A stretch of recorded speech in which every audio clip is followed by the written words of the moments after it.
Se você é mulher casada, mas devido às dificuldades que você tem encontrado, tem passado hoje no seu casamento, no seu relacionamento com seu esposo,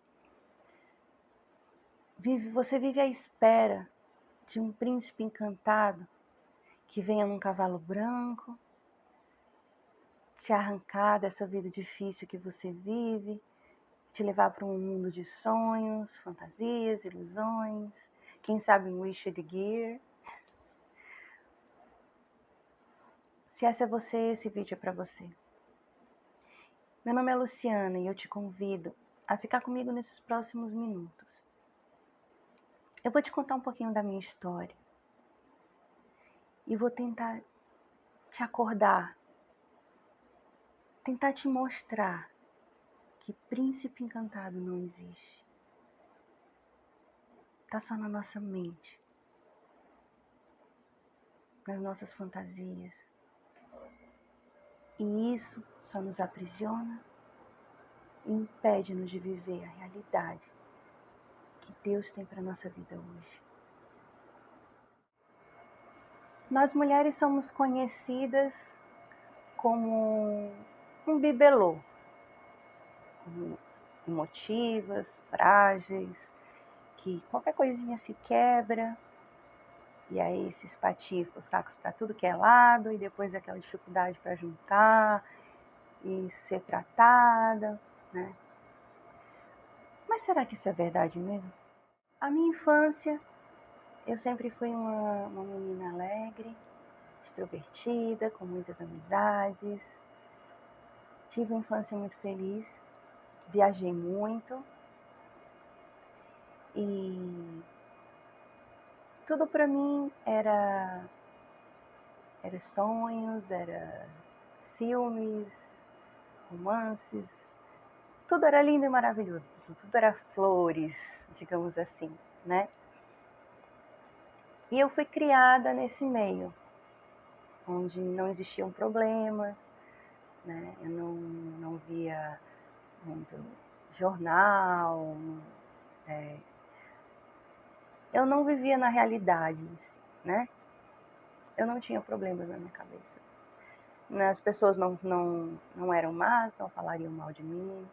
Enfim, eu sempre fui muito assim, durante muito tempo na minha vida, não só a infância, como a adolescência.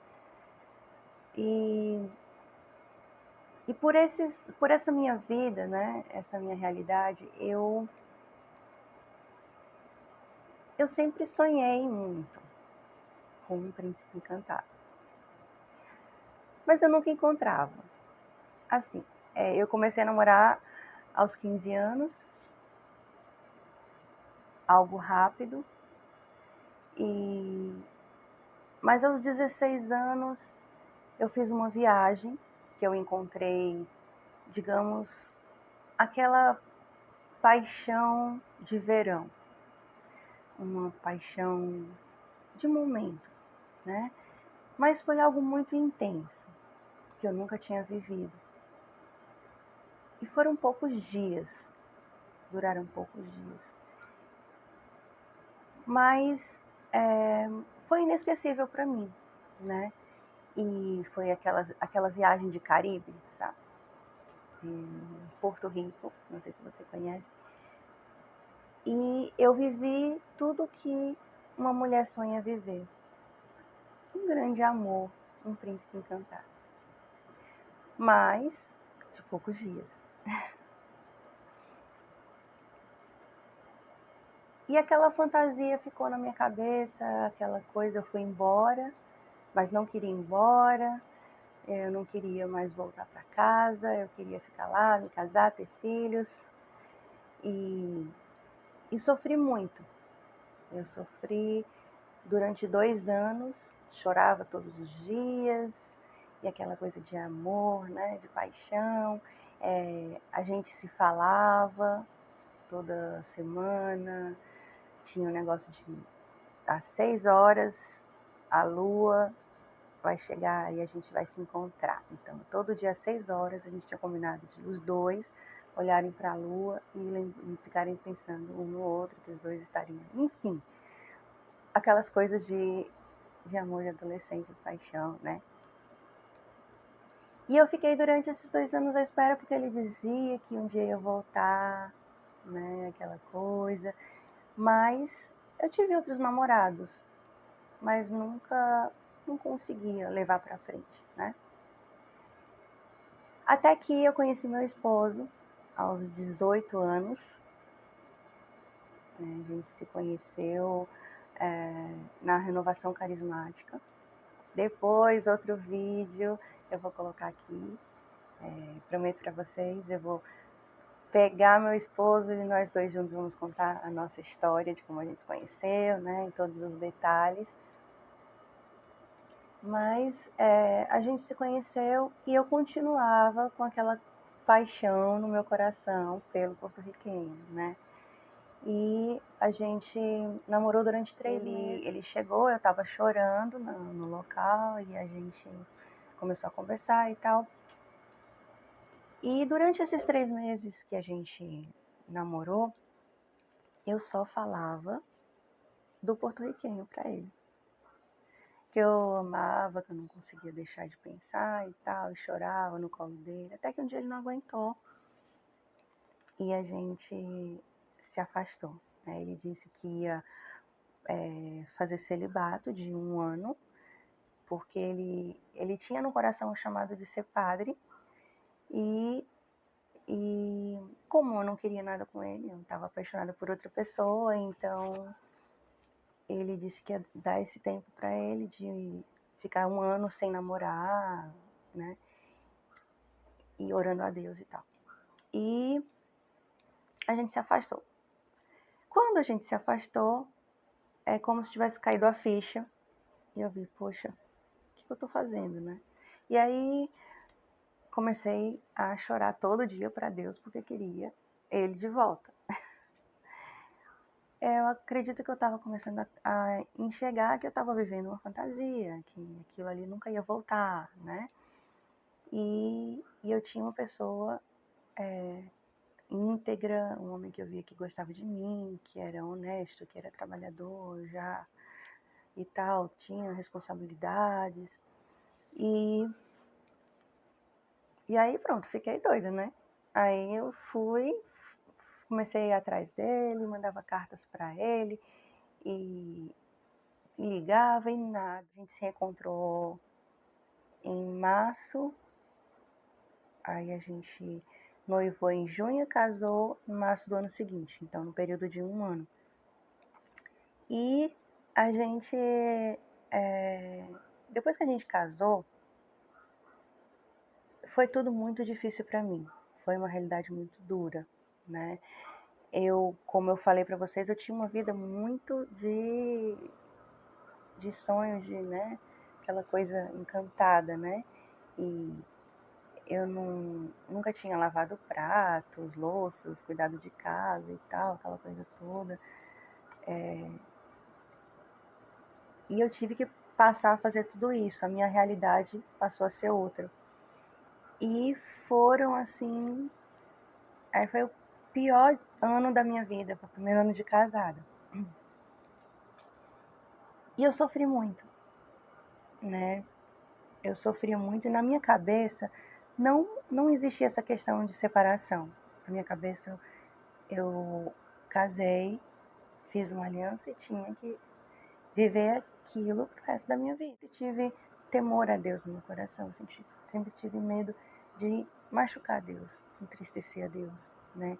E acredito que isso me livrou de muita coisa. E aí o tempo foi passando, a minha criação com meu esposo foi totalmente diferente, né? Eu já falei da minha criação, né? Viagens, uma vida tranquila e tal, tudo que eu precisava eu tinha. Já meu esposo não, ele foi criado no interior, né? De uma forma bem mais rígida, mais rigorosa, né? Sabe como é a criação de interior, né? E devido a essa criação dele, foi meio que um choque das duas realidades, né?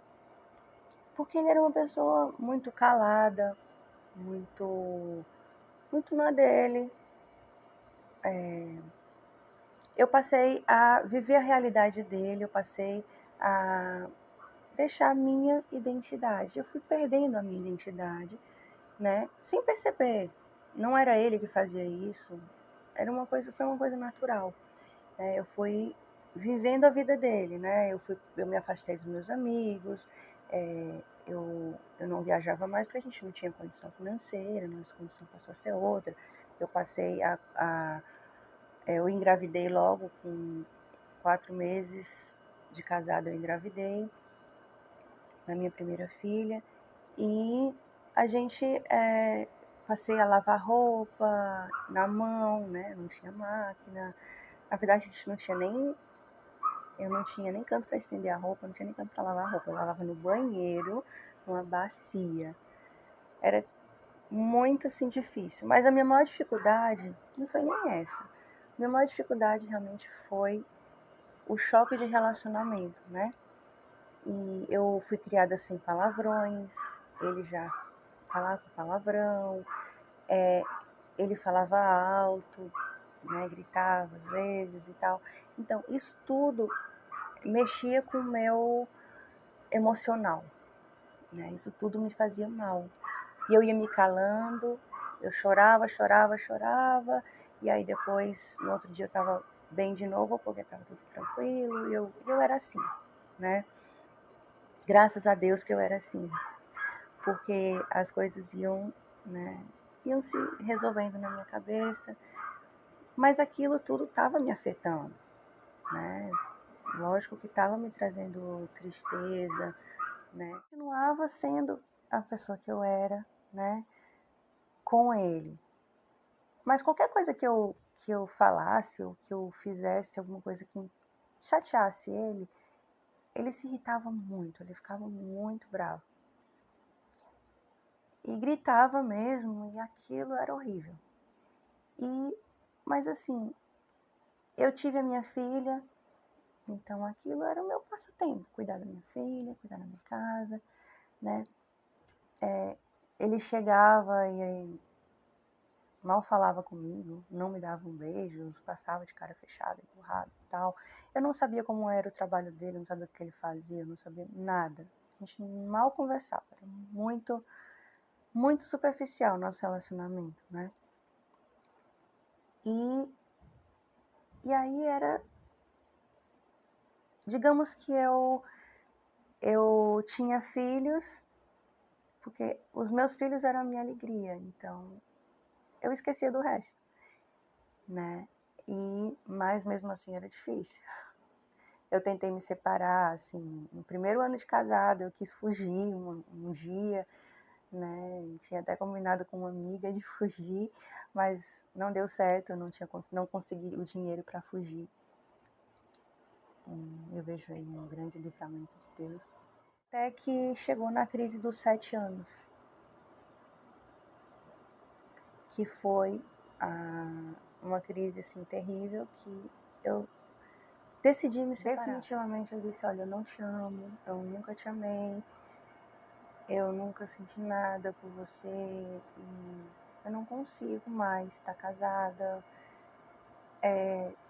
Eu era muito sozinha, né? Ele trabalhava muito, ele era de casa para o trabalho, do trabalho para casa, mas mesmo assim eu era sozinha. Né? Eu não tinha companhia do meu esposo, nem para ver uma televisão junto. Quando eu sentava para ver a televisão com ele, eu via os programas que ele assistia, mas não tinha aquele negócio de estar comentando, isso aqui e tal, enfim. Foram momentos muito sozinhos, né? E aí quando eu decidi me separar,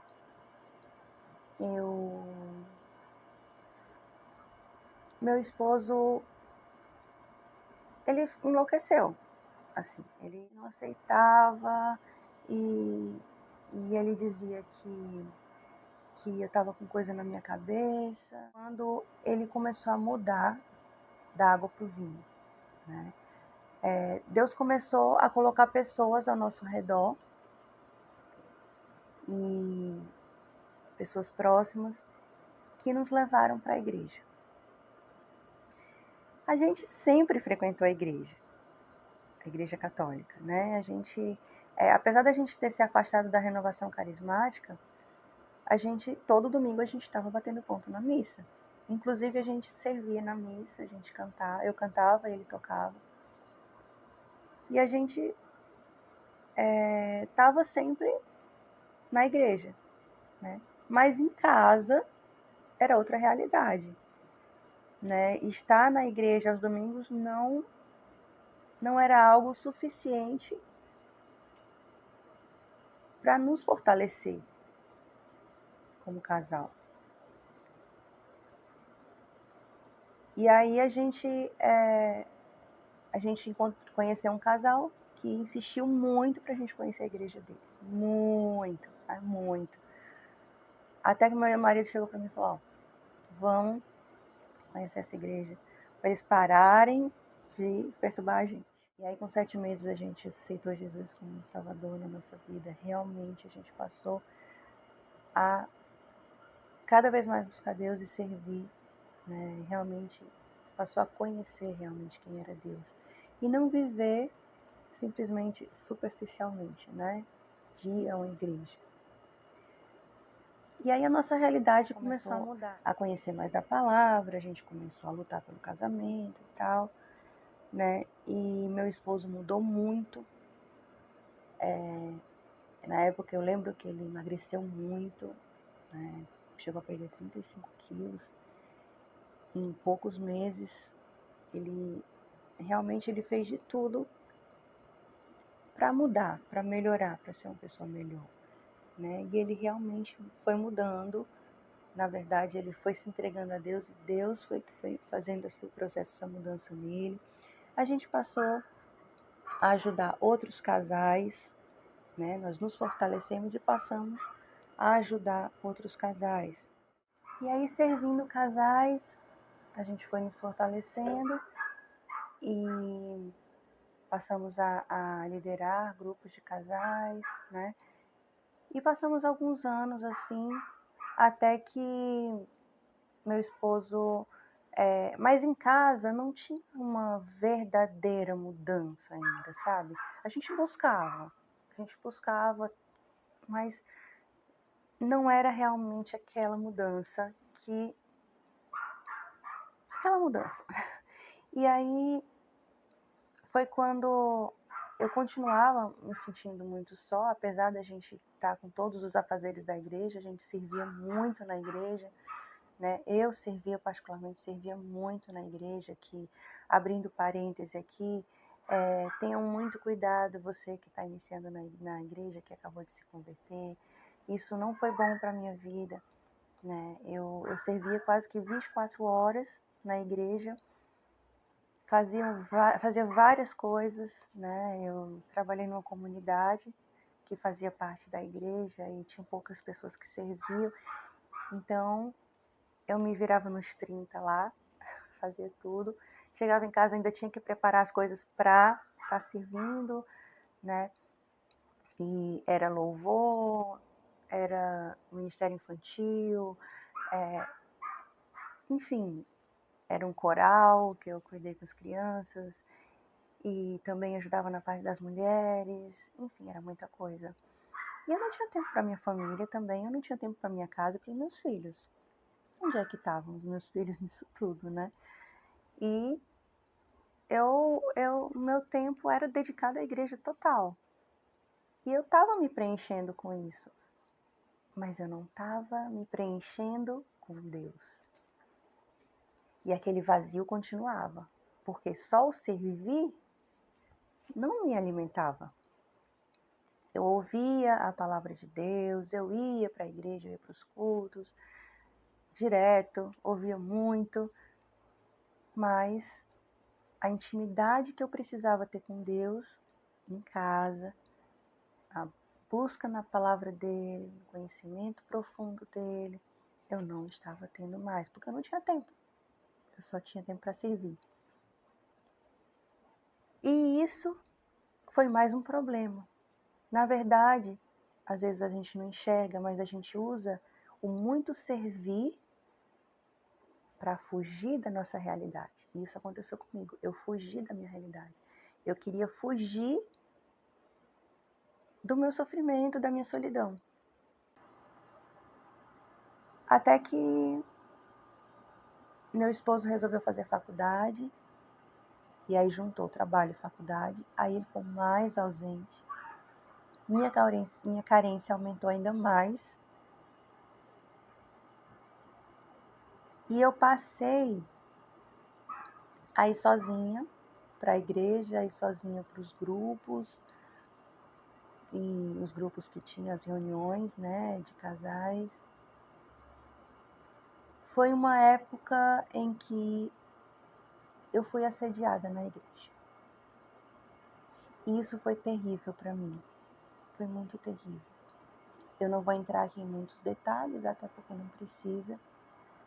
Mas a igreja, ela é um local de pessoas doentes, que precisam ser saradas, que precisam ser curadas, que precisam ser transformadas. Todos nós precisamos estar na igreja para isso. A igreja não é lugar de pessoas perfeitas, né? Na igreja você vai encontrar todo tipo de pessoas que estão doentes como você, que têm as suas dificuldades, os seus problemas, né? Só que na minha cabeça, a igreja só tinha santo. Todo mundo era santo. E como é que foi esse assédio? Esse assédio foi de forma muito indireta, né? E foi um processo muito difícil, durou, acredito que 1 ano. Eu fui assediada de forma muito indireta, muito assim, induzida, né? Com olhares, com gestos, com palavras. E como eu me sentia só, eu, sem perceber, eu fui me apaixonando pela pessoa, né? E aí, realmente, passei a acreditar dentro de mim que eu estava apaixonada por aquela pessoa. Só que aquela pessoa tinha a família dela. Apesar de induzir, tinha a família dela. E era tudo uma fantasia, e mais um sonho, fantasia, ilusão na minha cabeça de príncipe encantado. Eu achei que eu tivesse encontrado um príncipe encantado, né? Porque ele tinha tudo que meu marido não tinha. E eu estava num vazio, carente. Encontrei uma pessoa que me elogiava, né? Que sempre era um cavalheiro e tal. Enfim, não vou mais entrar em detalhes. Já passou, mas foi difícil. E eu deixo esse alerta aí para todas as mulheres que possam estar passando por isso dentro da igreja. Feche a porta do seu coração, dos seus olhos para essas coisas, né? Porque isso acontece em qualquer lugar. Quando a gente está carente, está sensível, né? A gente tem que fechar as brechas, porque é muito perigoso. É muito perigoso. E eu fui, com o passar do tempo, foi nessa época que eu realmente me afastei de Deus. Porque eu passei a não orar mais. Eu ia para a igreja por ir, né? Eu continuava servindo, mas cada vez mais eu me afastei de Deus. E comecei a enxergar a mentira que eu estava vivendo, né? E estar apaixonada, acreditando que a pessoa estava apaixonada, enfim. Foi uma mentira que eu fui envolvida. Mas Deus me livrou de todas as formas, como sempre Ele me livrava. Deus sempre me livrou. Como eu sou grata a Deus por isso. Eu nunca fui uma pessoa de ficar procurando, sabe? Em outros locais, em outras pessoas. Mas aparecia e Deus me livrava. Porque Ele conhecia o meu coração, né? De ingenuidade, enfim. E aí eu me envolvi muito, sofri muito. até que eu me afastei da igreja também, né? A gente continuou indo como casal aos cultos aos domingos, mas a gente decidiu se afastar totalmente da liderança. A gente se afastou para nos cuidar, né? Digamos, para cuidar da nossa família.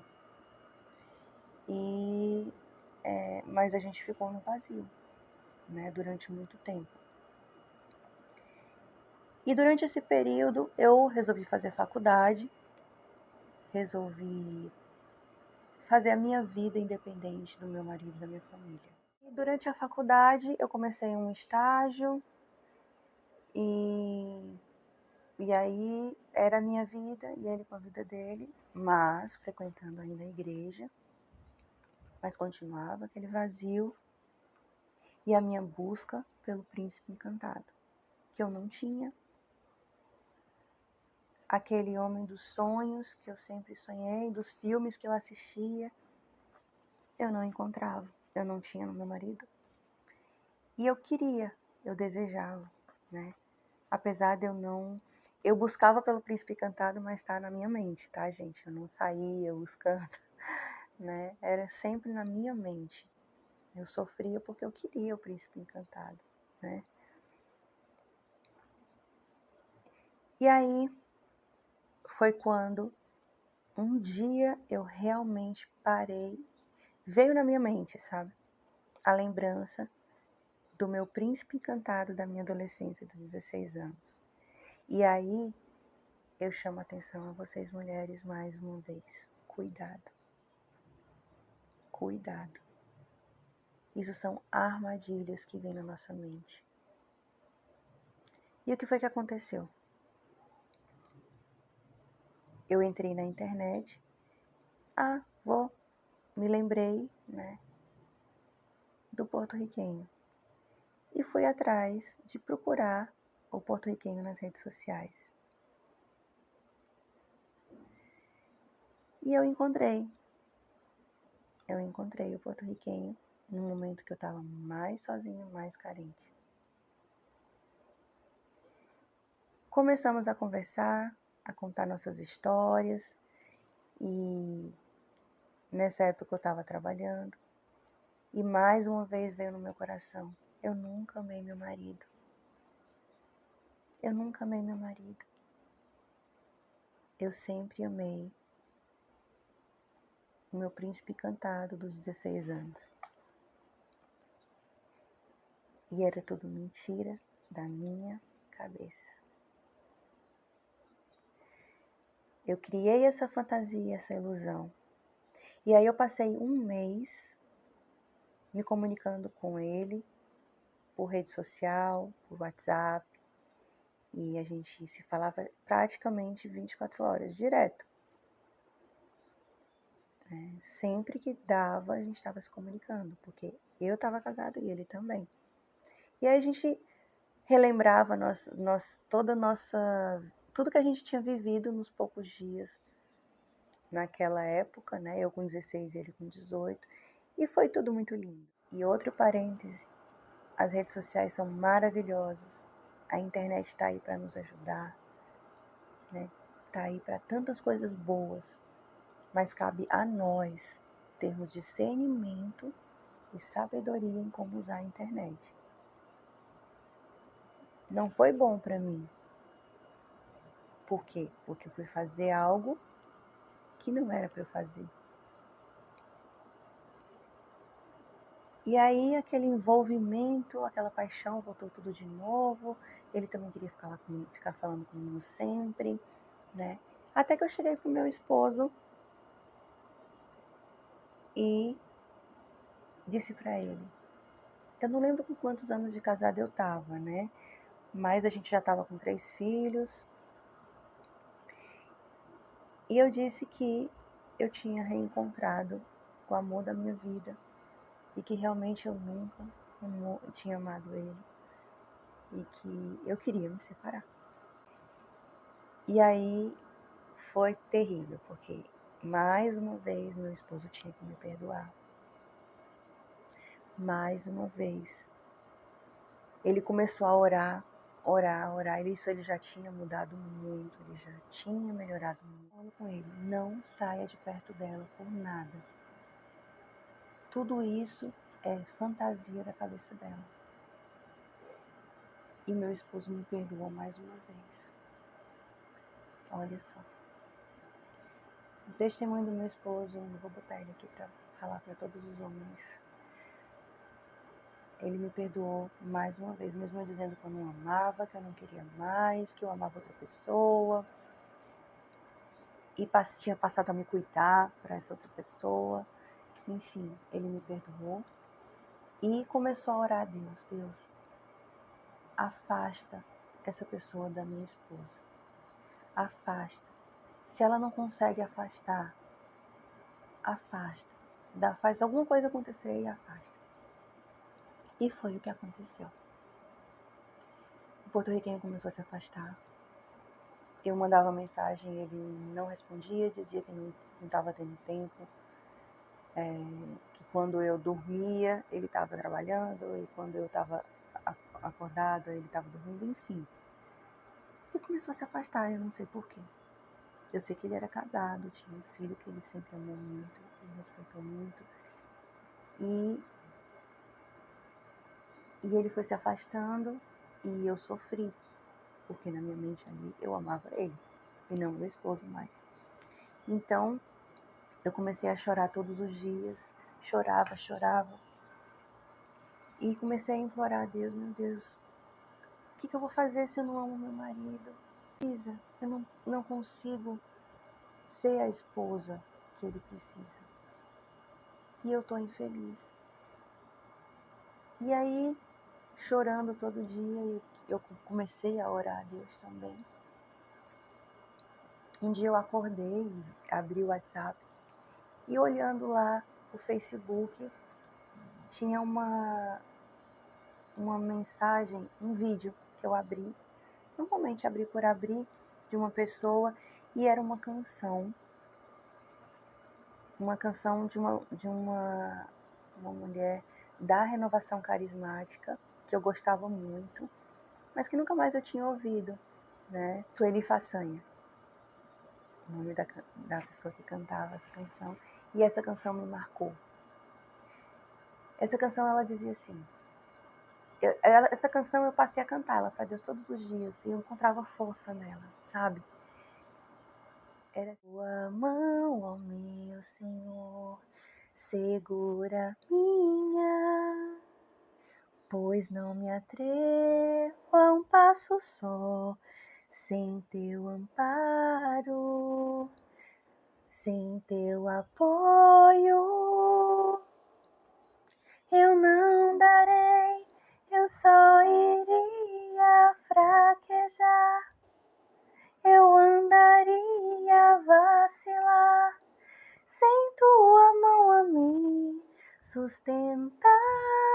Se tua mão me segurar, eu correrei até voar,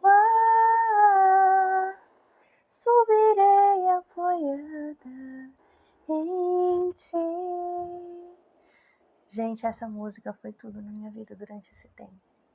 Eu cantava para Deus todos os dias e me fortalecia. E com o tempo tudo foi passando e mais uma vez eu decidi, eu vou lutar pelo meu casamento. Eu não vou aceitar esses sonhos, fantasias, ilusões.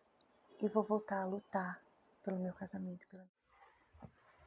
E nós decidimos buscar a igreja para nos tratar. A gente continuou frequentando os cultos aos domingos durante todos esses anos, mas não era suficiente. Era superficial. A gente estava vivendo uma capa religiosa, na verdade, porque em casa a gente não estava vivendo aquilo que era para a gente estar vivendo. E aí a gente buscou se tratar, a gente buscou fazer um curso de casais chamado MMI, Casados para Sempre, que a gente já tinha feito no início do nosso casamento, mas que a gente não tinha colocado em prática. Então a gente resolveu, depois desses anos todos, voltar a fazer de novo. E o curso foi maravilhoso.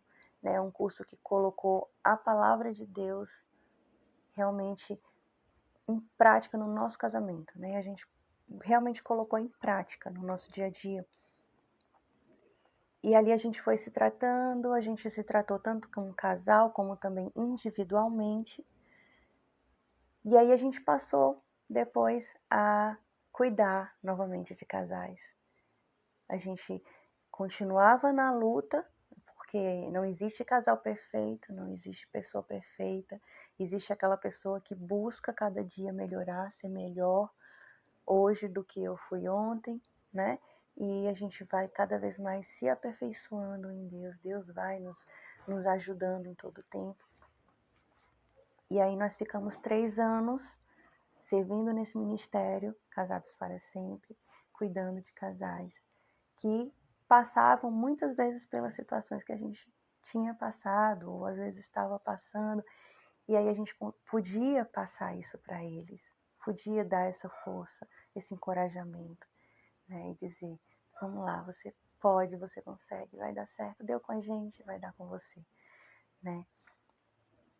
E aí, hoje, isso tudo já se passaram mais ou menos 5 anos que tudo isso aconteceu, e a gente passou a entender que para fazer o outro feliz, que o casamento não é pra gente ser feliz, é para fazer o outro feliz, entende? Eu passei a entender isso, meu esposo passou a entender isso. E nessa busca incessante por Deus, por estar cada vez em intimidade com Ele, né? Deus nos preenchia individualmente, nos tratava individualmente. E assim a gente podia passar aquele amor que Deus colocava no nosso coração, um para o outro. Independente das dificuldades, independente de como meu marido era, dos defeitos que ele tinha, que eu também tinha, que todos nós temos. Ele não era perfeito, eu também não era perfeita. Mas a gente decidiu viver a aliança que a gente tinha feito um dia com Deus. Sim, porque a aliança de um casal não é só o casal. Se você casou diante de Deus, Deus ele é o centro dessa aliança. Foi Deus que abençoou o seu casamento. Então, Deus ele tem que estar no centro daquele relacionamento para aquilo dar certo e caminhar. Porque a gente estando preenchido por Deus, a gente consegue enxergar o amor. A gente consegue enxergar o outro com amor. E foi o que aconteceu comigo, meu esposo. Eu comecei a entender que o amor verdadeiro não é aquela paixão que eu dizia sentir, que é algo momentâneo, que a gente sabe que passa, que é só para nos roubar e nos destruir como mulher. Então eu te convido a acordar hoje, mulher. Olhe para o seu marido com outros olhos. Busque a Deus, busque conhecer mais Deus, se encher do amor dele. Porque não tem como você estar em Deus e não ser inundado por esse amor. E eu passei a olhar meu esposo com outros olhos. E eu vejo como eu o amo. E hoje eu posso finalizar esse vídeo dizendo para você, mulher, de todo o meu coração, de tudo que eu passei e vivi, que o verdadeiro amor é uma decisão diária minha e sua. Você decide amar. É você quem vai decidir amar, independente de tudo. Porque qualquer relacionamento que você for ter, qualquer outro relacionamento que você for ter, casar, se separar, casar de novo, vão ter outros problemas. Então você precisa se encontrar em Deus, você precisa se encher do amor dele. para Ele poder te fazer enxergar o que é o verdadeiro amor. E decida amar. E aí sim você vai viver um grande amor. Não com um príncipe encantado, sem defeitos, que não existe, mas vai viver um grande amor. Com aquele homem que um dia você sonhou casar, que você um dia se apaixonou e sonhou casar, que talvez não para você não tinha defeitos no namoro, né? A gente não encontra defeitos. Mas hoje, mesmo com os defeitos, a gente enxerga que a gente tem defeito, que a gente erra e que a gente pode amar o outro, independente disso. E eu queria finalizar esse vídeo com nada mais, nada menos que Coríntios 13, 4, que diz assim, que todo mundo conhece, né? Quem não conhece Coríntios 13, o grande e verdadeiro amor de Deus, né? Dizendo que o amor é paciente, o amor é bondoso, não inveja, não se vangloria, não se orgulha, não maltrata, não procura os seus próprios interesses, não se ira facilmente, não guarda rancor. O amor não se alegra com a injustiça, mas se alegra com a verdade.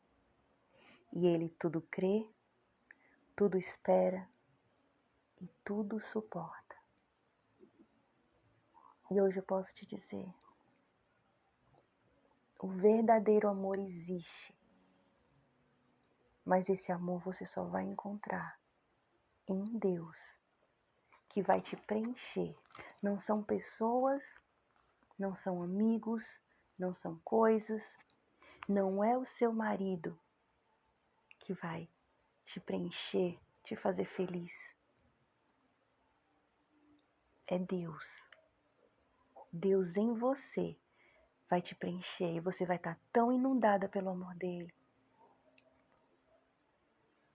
que você vai querer transbordar esse amor para o outro que está ao seu lado, independente dos erros dele. E aí você vai honrar a vida dele, você vai levantar ele, você vai fazer ele se sentir melhor, um homem melhor, um ser humano melhor. E aí as mudanças vão acontecer. E aí você vai ver o que é a verdadeira felicidade. Não espere por um príncipe encantado. Seja livre dessa prisão. Deus te abençoe.